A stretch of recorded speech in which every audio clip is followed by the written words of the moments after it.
আমাদের দেশে মিডিয়া আমি কি বলবো আর কি, কত কিছু যে বানায় তা। পদত্যাগ করলেন বাংলাদেশের রাষ্ট্রপতি শাহাবুদ্দিন চুক্কু। পদত্যাগ করলেন বাংলাদেশের গণতন্ত্রী প্রজাতন্ত্রী সরকারের রাষ্ট্রপতি শাহাবুদ্দিন চুক্কু। কিন্তু পদত্যাগ করার পরপরই কিন্তু সাংবাদিকদের উপর মোটামুটি বেশ ভালোভাবেই খেপে গিয়েছেন পদত্যাগকৃত রাষ্ট্রপতি।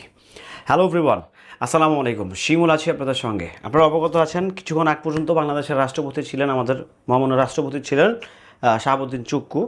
উনি কিছুক্ষণ আগেই রিজাইন দিয়েছেন, মাননীয় স্পিকারের হাতে ওনার রিজাইন কিংবা ওনার পদত্যাগপত্র জমা দিয়েছেন। ঠিক জমা দেওয়ার পরপরই কোনো এক টেলিভিশনের সাংবাদিক প্রশ্ন করলেন ফোন দিয়ে যে স্যার আসলে কারণটা কি, কেন আপনি রিজাইন দিয়েছেন। তো উনি খুব ক্লিয়ারলি বলেছেন যে আমি খুব সিক, যে আপনারা মিডিয়া আসলে এমনভাবে ব্যাপারটাকে প্রেজেন্ট করেন, এমনভাবে ব্যাপারটাকে মানে প্রকাশ করার চেষ্টা করেন, সেটা সত্যি আসলেই বাংলাদেশের মিডিয়া বলেই সম্ভব।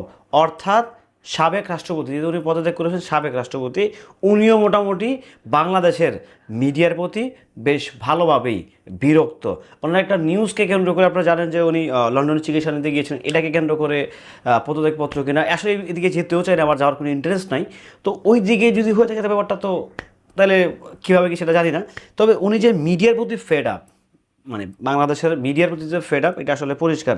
আর আমাদের দেশের মিডিয়াগুলো না ভাই, মাশাআল্লাহ কি বলবো ভাই, মানে তিলকে তাল করতে হলে যা করছে, নট অনলি বাংলাদেশের মিডিয়া, পৃথিবীর মানে গ্লোবাল মিডিয়া সিস্টেমটা এরকম আসলে তিলকে তাল করতে হয়। সো তিলকে তাল করতে হলে যা যা করণীয় তাই করে। সো বর্তমান কিংবা সাবেক রাষ্ট্রপতি উনি আর হচ্ছে বাংলাদেশের মানে প্রেসিডেন্টের পদে আর নেই, উনি বলবৎ থাকলেন না, উনি রিজাইন দিয়েছেন। উনি ওনার অসুস্থতার কারণ দেখিয়ে উনি অনেকগুলো রোগে জর্জরিত, তো সেগুলোর কারণ দেখিয়ে উনি বেসিক্যালি রিজাইনটা দিয়েছেন। আপনারা নিশ্চয়ই জানেন, কিছুক্ষণ আগেই আমাদের মাননীয় স্পিকার যিনি আছেন, মহামান্য স্পিকার, উনি হচ্ছে ব্রিফ করেছেন, সাংবাদিক সম্মেলন করেছেন। সেখানে ব্যাপারটা হচ্ছে উনি খুব ক্লিয়ারলি খুলে বলেছেন, এবং কি রাষ্ট্রপতির যেই লেভেলের সম্মান এবং মর্যাদা দেওয়া দরকার, যতটুকু দেওয়া দরকার ততটুকু কিন্তু বাংলাদেশ সরকার থেকে দেওয়া হয়েছে। So this is great. দেখেন, উনি এমন একটা রাষ্ট্রপতি, এটা নয় একটু পরেই বলবো। সো সব কিছু মিলিয়ে আসলে একটা অন্যতম একটা ব্যাপার স্যাপার, একটা চমৎকার থেকে চমৎকার একটা দুর্দান্ত ব্যাপার স্যাপার ঘটে গেছে আজকে। এটা আসলে লাস্ট 3 দিন ধরে জুলকার নাইম, আল জাজিরার যে প্রতিবেদক কি হচ্ছে আছেন, ক্রাইম রিপোর্টার নাকি জানো, সো ওনার থ্রোতেই বেসিক্যালি এটা সবার আগে ব্লাস্ট হয় যে অসুস্থতার কারণ দেখিয়ে পদত্যাগ করতে যাচ্ছে বাংলাদেশের রাষ্ট্রপতি। তো সব কিছু যদি আগে থেকেই ব্লাস্ট হয়ে থাকে কিংবা পাবলিশড হয়ে থাকে, এটা নিয়ে এতদিন গসিপ করে বাকি ছিল, যাই হোক সেটা হয়তো বা বাংলাদেশের সিস্টেম, নট অনলি বাংলাদেশ, পৃথিবীর প্রত্যেকটা মিডিয়াতে একই সিস্টেম।